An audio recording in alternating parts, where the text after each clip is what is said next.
আপনি যখন নতুন একটা কোনো দেশে যান, what do you see? The very first thing you get to see is the airport, right? আপনি তো প্রথমে এয়ারপোর্টটাই দেখবেন এবং এয়ারপোর্ট দেখে you will judge or probably you will have an impression. আপনার একটা ইমপ্রেশন হবে ওই দেশটা সম্পর্কে, whether it's good or bad or whatever it is, তাই না? একটা সুন্দর একটা এক্সপেরিয়েন্স হতে পারে, আবার একটা খারাপ ইমপ্রেশন হতে পারে আপনার। যেমন ধরেন আপনি দুবাই এয়ারপোর্টে গেলেন কিংবা আপনি দোহা এয়ারপোর্টে গেলে যে এয়ারপোর্টগুলো অনেক সুন্দর, দেখলে আপনার মনে হয় বাহ কি সুন্দর, বা এরকম মনে তো হয়, তাই না? যে কোনো এয়ারপোর্টেই যখন আপনি যাবেন আপনার এরকম মনে হবে। কিন্তু ধরেন আমাদের যে এয়ারপোর্ট, আমাদের যে মাতৃভূমি, আমরা যেটাকে আমাদের মাতৃভূমি বলি বাংলাদেশ, সেই এয়ারপোর্টে যদি কেউ যায়, প্রথমে নামার পরে তাদের ইমপ্রেশনটা কি হয় বলেন তো?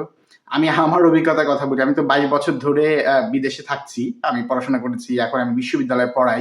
তো আমার কলিগকে নিয়ে, আমার নরওয়েজিয়ান একজন কলিগকে নিয়ে, যদি আমি নরওয়েতে থাকি না, এখন আমি এস্তোনিয়াতে থাকি। এখানে একটা ছোট বিশ্ববিদ্যালয়ে পড়াই। কিন্তু আমার নরওয়েজিয়ান কলিগ আছে। তো আমি ওকে অনেক ভালো কথা বলেছি বাংলাদেশ সম্পর্কে, এবং সবসময় যখন কথা হয় আমি আমার দেশ সম্পর্কে বলি। এটি তো খুব স্বাভাবিক। কারণ যেহেতু we all love our motherland, right? So we would talk about some good aspects, perhaps sometimes the bad aspects as well.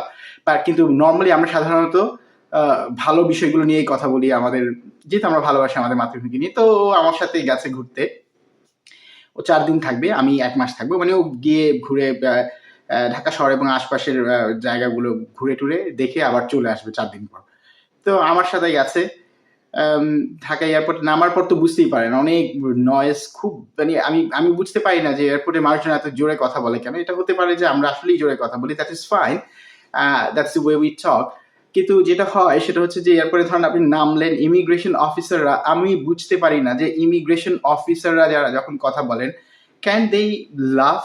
মানে কি ধরেন তারা কি হেসে কথা বলতে পারে না? তারা যেভাবে কথা বলে, আমার কলিগ, নরওয়েজিয়ান কলিগ আমাকে বলছিল যে সে এভাবে করে আমার সাথে কথা বলছিল, মনে হচ্ছিল আই ডিড সামথিং রং। মানে তার কাছে মনে হচ্ছিল মনে হয় সে হয়তো কোনো কিছু মানে ভুল করছে বা কোনো কিছু। আমি বললাম যে no, that's the way we talk. আমরা এভাবেই কথা বলি। তো তো আমার কেন জানি মনে হয় যে হচ্ছে ঠিক আছে, এটা হয়তো আমাদের কালচার, আমরা এভাবেই কথা বলি। আমিও হয়তো এভাবে কথা বলি because I came from the same society, right? কিন্তু আপনি যখন একটা ইন্টারন্যাশনাল এনভায়রনমেন্টে আপনি কাজ করবেন, it is an international airport, আন্তর্জাতিক airport. Why can't you just maintain an international standard?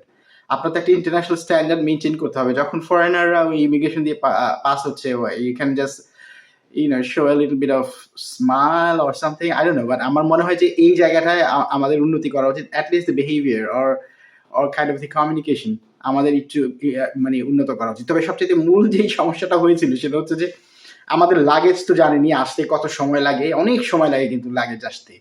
অনেক সময় তো মানে আধা ঘন্টা, 40-50 মিনিট, এমনকি ১ ঘন্টা দাঁড়ায় থাকলেও লাগেজ আসে না। মানে ঘুরতেছে তো ঘুরতেছেই, যা হোক।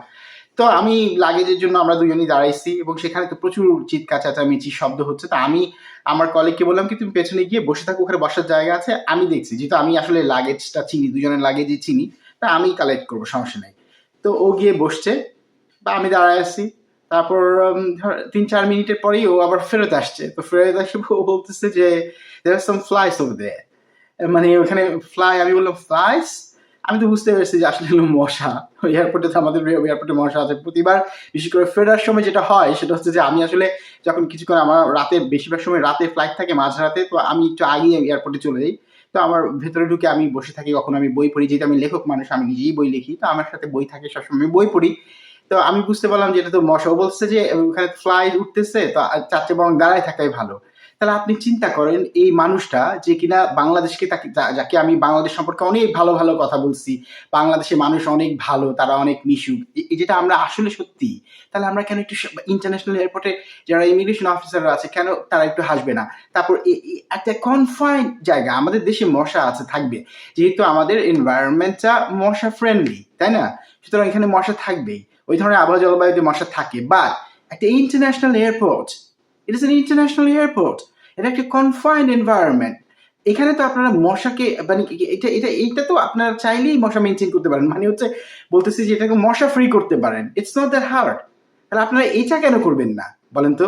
মানে মশা চাপ একটা এয়ারপোর্টে, ইন্টারন্যাশনাল এয়ারপোর্টে, ভাই এত প্রায় 89টা দেশ ঘুরে ফেলছি, আমি কোথাও মানে দেখি নাই এবং শুনিও নাই। একবার শুনছিলাম ইন্ডিয়ার কোথায় কোন একটা এয়ারপোর্টে নাকি মশা দেখা দিচ্ছে, সেটা নিয়ে ওরা খুব মানে সমালোচনা করছে, এখন নাকি সেটা আবার ওরা ঠিক করে ফেলছে। আর আমাদের দেখেন, চিন্তা করেন যে এয়ারপোর্টে যুগের পর যুগ ধরে মশা। আমি এই উইন্টারে গেছিলাম, প্রতি বছরই দেশে যাই, এই উইন্টারে গেছি তো এই এই উইন্টারে আসার সময় আমি উইন্টারে কিন্তু অত মশা থাকে না বাংলাদেশে, তারপরেও ওটার ভেতরে মশা ছিল। আমি পড়তেছি, আমি অপেক্ষা আমার ফ্লাইটের অপেক্ষা করছি, তো আমি বই পড়তেছি, অনেক সময় আছে, দেখি যে আমাকে মশা কামড়াচ্ছে, কানের উপর দিয়ে মশা যাচ্ছে। আমি ভাবতেছিলাম যে ভাই এখান দিয়ে তো যত বাংলাদেশে তো খুব বেশি ট্যুরিস্ট যায় না, তারপরেও ব্যবসার জন্য তো হলেও অনেক মানুষ। আপনি যখন ধরেন ব্যবসায়ীদের আকৃষ্ট করার চেষ্টা করবেন, আপনি তাদেরকে নিবেন। ধরেন আমার এই যে কলিগটা, নরওয়েজিয়ান কলিগ, সেও বিশ্ববিদ্যালয়ের শিক্ষক, তার যদি বাংলাদেশ ভালো লাগতো, তার হয়তো বাংলাদেশে কিছু করার ইচ্ছা থাকতে পারতো, কিন্তু তার তো প্রথমে গিয়ে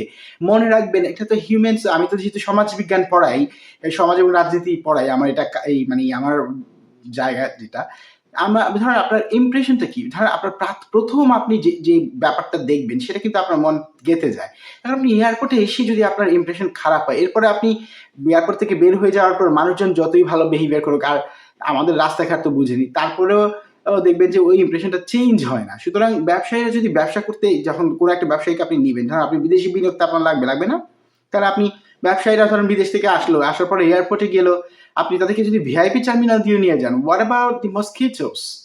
আপনি তো ধরেন মশা তো উড়ে উড়ে ভিআইপি টার্মিনালেও যাচ্ছে, তাই না?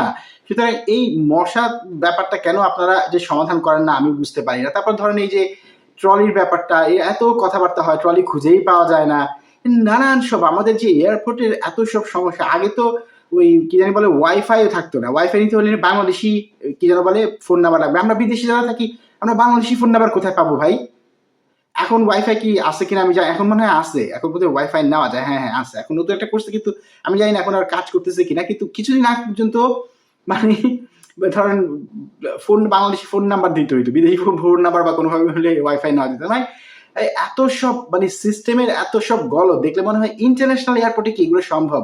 আপনারা ভাই, আমাদের বাংলাদেশে এত সুন্দর একটা সি বিচ আছে কক্সবাজারে, যেটাকে আপনারা চাইলেই বাংলাদেশের মতো একটা দেশ, চিন্তা করেন এতটুকু একটা ছোট দেশ, আফ্রিকার দেশগুলো কত ধরেন ট্যুরিজমে কত ভালো করতেছে, মানে তো দরিদ্র দেশ, কিন্তু ওদের ইন্টারন্যাশনাল এয়ারপোর্টে গিয়ে দেখেন কি সুন্দর, কি কত শৃঙ্খলা মেনে ওরা চলতেছে। কারণ ওদের দেশে ওরা জানে যে ওদের দেশে বিদেশিরা আসে, ওদের দেশে বিদেশিরা গিয়ে ওদের এইসব আফ্রিকান সাফারি করে। আমি তো অনেকবার গেছি, তো ওদের আফ্রিকান গুলো আছে, মরুভূমি আছে, সেগুলো দেখতে যায়, আমিও গেছি। তাহলে আমাদের তো এতটুকু একটা দেশ, আফ্রিকার দেশ বেশিরভাগ বেশি বড় বড়, আমাদের এতটুকু একটা দেশ, কিন্তু দেখেন আমাদের সমুদ্র আছে, সমুদ্র সৈকত আছে, কি চমৎকার স্যান্ড বিচ।